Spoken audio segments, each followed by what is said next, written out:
gente faz parte de uma das propostas de trabalho avaliativo e o conteúdo desse vídeo é o capítulo 15 do livro 5 de gramática. E o meu grupo elaborou slides para apresentação, cujo tema é orações coordenadas e os efeitos do seu uso. Na transição gramatical brasileira, as orações coordenadas são sindéticas, são classificadas de acordo com os efeitos de sentido causados entre elas, evidenciados pelas conjunções, já que as orações assindéticas não são classificadas. De qualquer forma, com ou sem classificação, devido ao efeito de sentido do uso da conjunção, é importante se atentar à relação que se estabelece entre elas. Então agora eu vou mostrar uma tirinha, agora eu vou ler aqui a tirinha para vocês. Levanta daí, Virgínia. Vamos brincar um pouco lá fora. Deixa de preguiça. Não é preguiça, é o cinto criativo, tá? E você tá criando o quê? Teias de aranha? Observe que no primeiro quadrinho há o diálogo. Levanta daí, Virgínia. Vamos brincar um pouco lá fora. Deixa de preguiça. Nesse caso, a ausência de conjunção não impede que se perceba um somatório dos eventos propostos, ou seja, que a oração tem um valor de sentido aditivo. Essas orações podem ser restritivas, como levanta daí, Virgínia, e vamos brincar um pouco lá fora, deixa de preguiça, sem alteração de sentido. Já na sequência, não é preguiça, é o cinto criativo, do segundo quadrinho, acontece uma suave oposição entre as ideias, entre as orações, que é percebida pelo contexto. Você já estudou alguns aspectos sobre os períodos compostos por coordenação. Aqui você verá a classificação das orações coordenadas sindéticas, aquelas que são introduzidas por conjunções. Já vimos que em um período composto por coordenação, as orações são independentes do ponto de vista sintático, mas há uma relação de sentido entre elas. Em alguns casos, podemos até inverter em ordens que elas apareçam no período sem prejudicar a compreensão da mensagem. Em outros casos, já é bem diferente. A ordem é determinada por uma ideia de gradação, por uma sequência, por uma cronologia ou por outros motivos, como ocorre no seguinte exemplo que eu trouxe aqui para vocês. Disse nórdicos, mas posso dizer europeus do norte, para aí incluir alemães, ingleses e outros. Se essa sentença ela for reescrita, se for modificada por disse europeus do norte, mas posso dizer nórdicos, para incluir alemães, ingleses e outros, se a gente fazer essa mudança, essa frase estaria incorreta. Isso ocorre porque os nórdicos são grupos étnicos que compreendem os países da Dinamarca, Finlândia, Islândia, Noruega e Suécia. Na reescritura, é como se os alemães, ingleses e outros fizessem parte desse grupo, que é o que não acontece, é algo falso.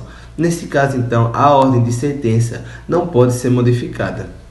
Então, agora vamos falar sobre a classificação das orações coordenadas sindéticas. Gramaticalmente, as orações coordenadas sindéticas são classificadas em 5 tipos, sendo as aditivas, adversativas, alternativas, conclusivas e as explicativas. E elas são agrupadas dessa forma, considerando o efeito de sentido na relação e não apenas e não somente com base nas conjunções. E aí eu vou falar sobre as orações aditivas e Liana depois vai falar sobre os outros tipos de orações coordenadas sindéticas. Então, as orações aditivas são aquelas que transmitem uma ideia de adição, de soma, e as conjunções aditivas mais típicas, mais usadas são e nem. Porém, a gente também tem outros conectivos, por exemplo, não só, mas também, mas ainda, como, assim, e entre outros. E um exemplo é: chegamos à praia e nadamos. E aí, nessa frase, por exemplo, a gente usa um efeito de sentido cronológico, ou seja, organização do começo até o final, que também é uma característica das aditivas. Outro exemplo é: nunca mais saiu daqui e deixou uma bela obra. Nesse exemplo, a conjunção e une as duas orações, porém, se a gente reescrever essa oração, vai mudar o sentido. Por exemplo, se a gente reescrever assim: nunca mais saiu daqui nem deixou uma bela obra. Aí, nesse caso, ainda há uma ideia de adição, só que a ideia é de ter deixado de fazer as duas coisas. Isso acontece porque o nem é igual a e não, nessa frase. Ou seja, nunca mais saiu daqui e não deixou uma bela obra. Outro exemplo é: não fomos ao teatro, mas também saímos para jantar. Nesse caso, elas funcionam com o mesmo sentido de fomos ao teatro e saímos para jantar. Mesmo que haja uma locução conjuntiva diferente de e nem, o mais importante é o efeito de sentido causado. As orações alternativas indicam pensamentos ou fatos que se alternam ou excluem. A conjunção alternativa é o ou, que é a única apenas que pode aparecer na segunda oração. Há também os pares, quer, seja, e entre outros. Incorpora-se pouco a pouco algo da natureza desses bichos, seja em razão do exemplo clima ou do que é essencial, da falta de estímulos espirituais. Nesse exemplo anterior, a conjunção ou expressa o sentido da alternância. Em outras palavras, ela indica que somente um elemento dos enumerados pode ser responsável por causar a preguiça. Exemplo, o clima ou os estímulos espirituais. Utilizando os pares com o sentido da alternância, temos: ora você estuda, ora você descansa. A gente nota que só pode ocorrer uma ação por vez ali. Então, quando você está descansando, você não pode estudar. Quando você está estudando, você não pode descansar. A gente nota, assim, um período de alternância no período anterior. As orações conclusivas ocorrem quando a segunda oração exprime uma conclusão ou uma consequência lógica da primeira oração. As conjunções que são mais usadas são logo, portanto, então, assim, por conseguinte e de modo que. Agora a gente vai pegar e vamos trazer uns exemplos. O primeiro exemplo diz: a preguiça pode ser criativa. Devemos, pois, agir preguiçosamente. O outro exemplo tem: trabalho muito, portanto, não tenho tempo para lazer. Agora outro tipo é as orações explicativas, que tipo elas exprimem um motivo, a justificativa de se ter a declaração anterior. As conjunções que são mais usadas são que, porque e pois. Agora a gente vai trazer os exemplos de novo. O lazer deve ser valorizado, porque melhora a saúde mental. Outro exemplo diz: não desista, que eu já te ajudo. E o último exemplo diz: ele deve estar cansado, pois a luz do quarto está desligada. A definição clássica de uma conjunção é a palavra invariável que liga as orações ou termos semelhantes de uma oração.